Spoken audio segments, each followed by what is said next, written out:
Mag-exorcism ako pababa. Eto naman, syempre lagi natin nakikita, hindi siya nawawala from pagiging child star hanggang ngayon, ang bongga, very visible, si Kancha. Thank you, Tita June. Ako, honestly, very emotional, mixed emotions, kasi nga po, first, hindi ko naiisip na mangyayari pa siya. But now, na ngayon mangyayari na, naghahalo yung pressure, yung emotions, yung kaba, tapos excitement. So hindi ko mahiwalay yung nararamdaman ko ngayon. Siguro dahil hindi pa nagsisink in, but more than anything else, grateful ako and thankful ako na binigyan kami ulit ng chance ng Viva na magsama-sama kami ulit to have this reunion. And naisip ko na, oo nga, I think it's time na magpakita kami ulit, not just as a group, but to celebrate our friendship, yung pinagsamahan talaga namin for almost 20 years. More than 20 years. More than 20 years. So, happy, excited, at the same time, pressured, and yun. Napapressure kasi po, we want to give our best this time, syempre. For everyone, dun sa mga nag-aabang sa amin. Okay, Maui. Siyempre si Maui, nakasama ko to si Stop, Talk, and Listen. Nag-talk show kami sa Tito One.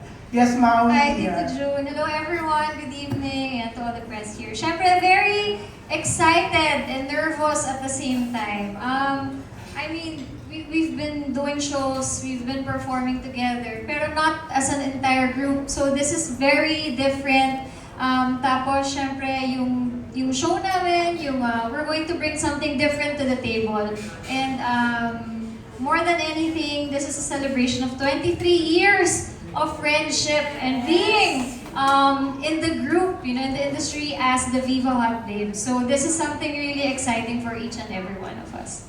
Yan. Eto next, syempre naging politician din, naging vice mayor, di ba? Oo. Pero eto, talaga, friend ko to teenager pa lang siya. Oh my. Remember, iba pa pangalan mo that time. Oo. Alam mo, nakita ko yung ex mo sa Amerika. Oh, sino yan? Si Gary. Sino sa kanila? Si Gary, remember? Ay, yeah, Gary! Oo, di ba? Early 90s, Pero yan, Vin Diesel ba? Pero yan, Andrea, you're very much around.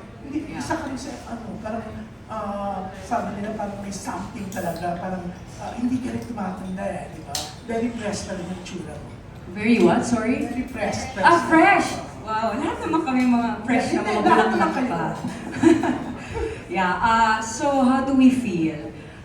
Actually, hindi nyo na itatanong. This was an idea even way back, first quarter of this year. Kung hindi ako nagkakamali. Tama ba?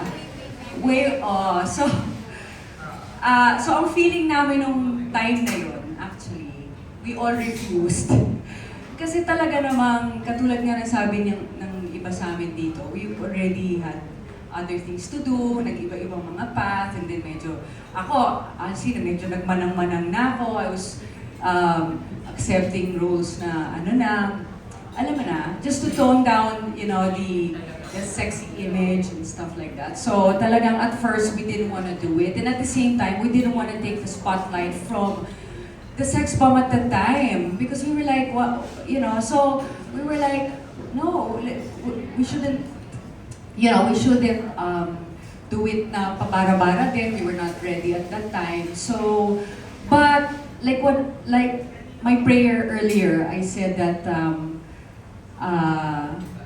nothing is an accident, di ba? So lahat naman to nangyari for a reason, and that's why we're very happy that it led to this. And katulad na nga na sabi ni Maui that we want this as a celebration. It's more like celebrating how we started, where we are now as women, as moms, as all these multifaceted women, and we want to show that, that we're here to stay. Okay, siyempre, ito si Gwen Garcia. Ito yung isa sa pinaka-controversial na before, di ba? Tama, Gwen, di ba? Pero naging chef ka, tama? Chef? No, si Jennifer. Si Jenny. Pero aside from magiging chef ni Jennifer Lee, sa music, di ba? O, nag-DJ siya. So, pero may mga businesses ka, di ba, Gwen? Kasosyo mo si Witty Martin, my friend, di ba? Tama mo ba? Airbnb. Airbnb, yeah. So, gano'n ka ka-excited and nung time na wala ka sa showbiz, anong ginawa mo? Aside from Airbnb business. Airbnb, nung wala ako sa showbiz kasi wala ako ng konti. Siyempre, kasi nung nag-asawa ko, nasa ibang bansa ako, so that's why I stopped show business for 5 years, and then meron yung pumunta ako sa Baguio, tinulungan ko yung mom ko for our business there. That's why I stopped rent for how many years. So, but nung pagbalik ko naman, tuloy-tuloy naman yung TV and all. So I'm happy. But about this concert, I'm very nervous and pressured and happy.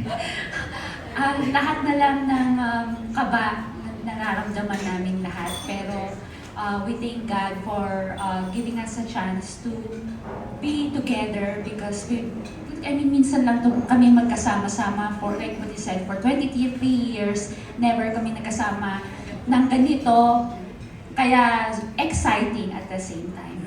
Okay, eto si Jennifer Lee. Eto yung Hi, good evening. pang nightlife eh. Kasi Yeah. yung pagiging DJ mo, di ba? Yes, totoo po yan. So every weekends, I'm usually out of town nagpe-play ko ng music. Alam mo, isa ka sa pinaka-indie man na DJ, umalang TF mo. Oh, sana.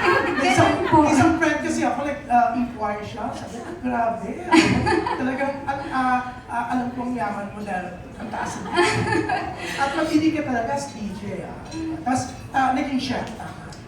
That was actually my course po. I have a bachelor's degree in International Hospitality Management, major in Culinary Arts. Pero tinatapos ko pa po, meron pa po akong isang degree, Hotel Administration po. Iniwan ko po muna so I could focus on my career and my family.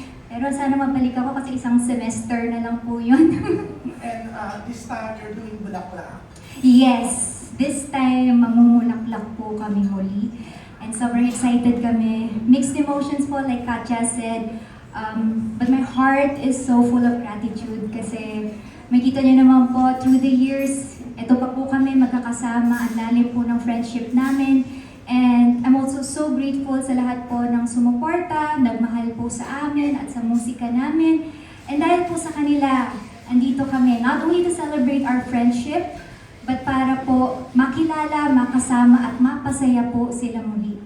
Yan. And 8 kayo, including LG. Yes po, 8 po. Ang bongga, di ba? Pero eto si Direk G. Yan. Siyempre si Direk talagang kilala sa mga concert. Galing-galing